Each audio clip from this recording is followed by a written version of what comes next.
Hi everyone, hope you're all having a great day. Today I'm going to be talking about Sibo. What is Sibo? What are some of the symptoms? And what can you do to help treat Sibo? A few weeks ago I went to see a naturopath and we were talking about the digestive issues that I've been having, the low iron, the heavy periods. She brought up the term Sibo. Sibo stands for small intestinal bacteria overgrowth. What that means in a nutshell is that your small intestines are accumulating a lot of bad bacteria, and that is just growing in your small intestines, and it's really getting in the way of having a healthy digestive system. Studies have shown that 50% of people who are diagnosed with IBS actually have Sibo. The majority of the gut bacteria should be in the colon, not in the small intestine. And what happens is there's too much bacteria in the small intestine, which causes a lot of uncomfortable symptoms. Some of the symptoms of Sibo are feeling bloated or as distended stomach, constipation, diarrhea, abnormal pain in the stomach, acid reflux and heartburn, and excessive gas. Some people can get confused with leaky gut, IBS, and Sibo. A lot of the symptoms are very similar, and it's all related to the digestive system and the digestive tract. So after talking to the naturopath about the potential of having Sibo, she suggested that I get tested for it. I'm going to show you what the Sibo test kit looks like. It's a breath test, and basically you order it from a lab. So this came in a box like this. Else you will find in the box is, this is my first time opening the box, so bear with me. I'm just kind of going through what is in here to do the Sibo test. I have 10 tubes. You have a Teva lactulose packet. And you have a little bag, and it looks like a tube to blow into the bag. I have some labels, so you have about 10 labels for each tube, and what you're going to do is you're going to put the date, the time, your name, the Sibo, tick off the Sibo test, and you're going to number the samples from 1 until 10. These are some instructions, so you are going to have to prepare your body a little bit before doing the test. Some of the things that they want is 2 weeks before your test, finish taking any antibiotics or any antifungals, and do not undergo a colonoscopy, enemas, or colonics during 2 weeks before the test. Now, 4 days before the test, avoid all laxatives, including high-dose vitamin C and magnesium, and discontinue use of any proton pump inhibitors.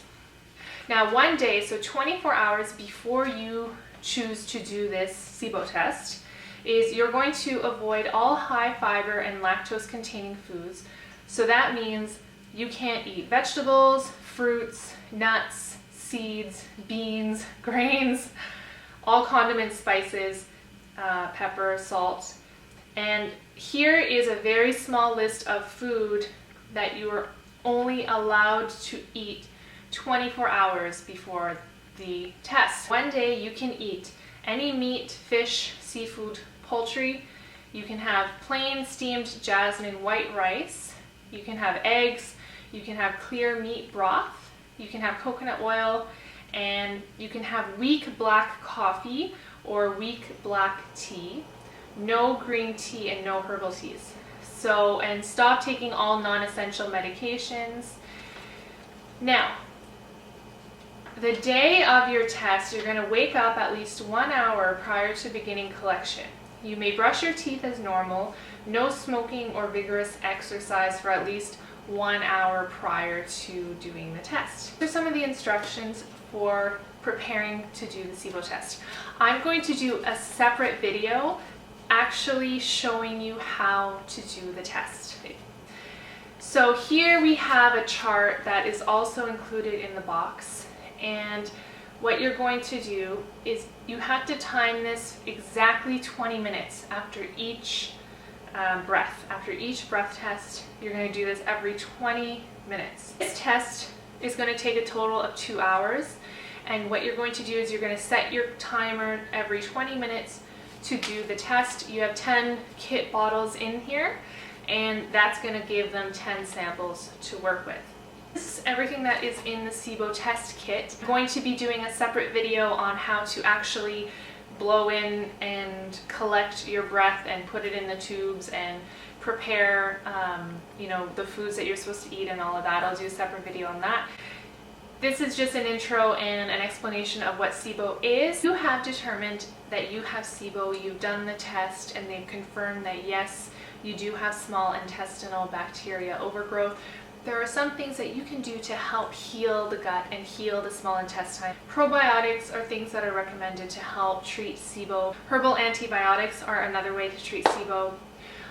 So what they're saying is to avoid FODMAP foods. Now, FODMAP stands for fermentable oligodemonosaccharides and polyols. Sorry, I have trouble saying that word. Some foods that are high in FODMAPs are onions, cabbage, beans, apples, and rye. Funny enough, I eat a lot of these foods regularly. And what they're saying is to help heal and treat Sibo, you want to avoid those foods. You want to avoid snacking. And they say that intermittent fasting can also help to adjust your gut and your small intestines and help it heal. So again, everyone is different. Everybody's symptoms can vary.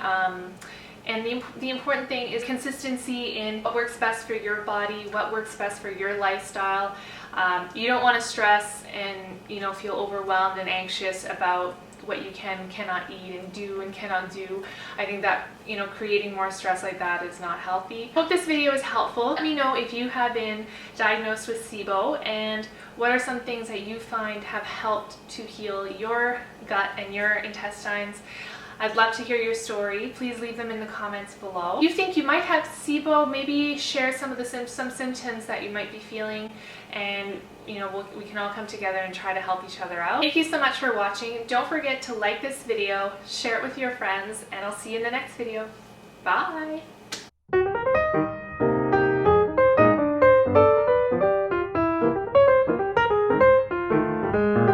And you want to do fermentable oligodemonosaccharides and polyols.